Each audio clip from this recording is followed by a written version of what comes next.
I want to show you this clip, actually. So this clip is from a group that is informing President Trump. They're called the Government Accountability Institute, and they're briefing President Trump on where they think the money is coming from behind these protests. Take a look at this, Scott. I think we know that this is not just a story about violence and chaos, as you alluded to, Mr. President. This is a money story. And at the Government Accountability Institute, my colleague and I, Peter Schweitzer and our team, we followed the money, and we followed it to the top of what we call the protest industrial complex, Riot Inc.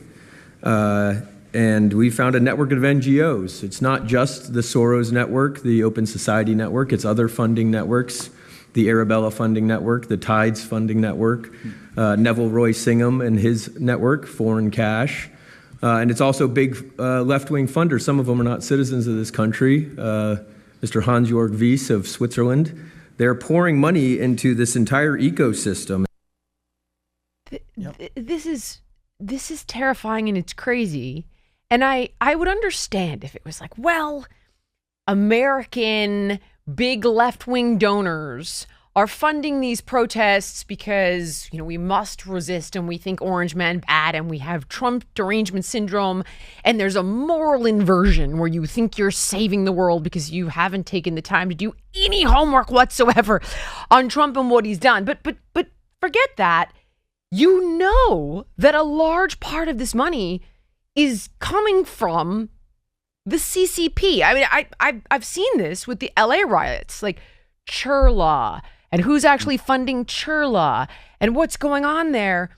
There's no alarm about that from the Democrats are not stopping to say, okay, hold on. Clearly there is a plan here from nefarious actors, probably China, probably Russia, so on and so forth, that are seeking to divide the country because, as Tulsi Gabbard once told me, divided we fall. That's very real. She's like, Jill, this is real. This is not just, something on a quarter or wherever the hell we have that. It's going to happen if we continue to allow it to happen. Is it no concern about that part from them? Well, no, even if they have concern, they're sort of powerless to do anything about it because, again, they live in fear of this, radicalized base that's just interested in constant protest, constant fighting that you see in city after city. These No Kings rallies, I'm not certain what they're really rallying against other than they just fundamentally hate Donald Trump. I mean, it's their own party that's got the government shut down. So it's not really a rally against a government shutdown. I'm not entirely sure what they're mad about other than they're just mad. And when you look at these rallies, when you go back to last year, when you saw the protest encampments on college campuses, did you ever stop and ask yourself, like, where did all these tents come from? Where did all this stuff come from?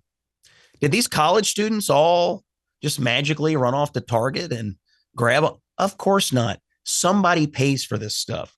All of the supplies. When you look in LA, I remember there was a video in the LA riot. There's a truck pulls up and in the back, there's boxes. They're unboxing. It's just boxes of gas masks. Yeah.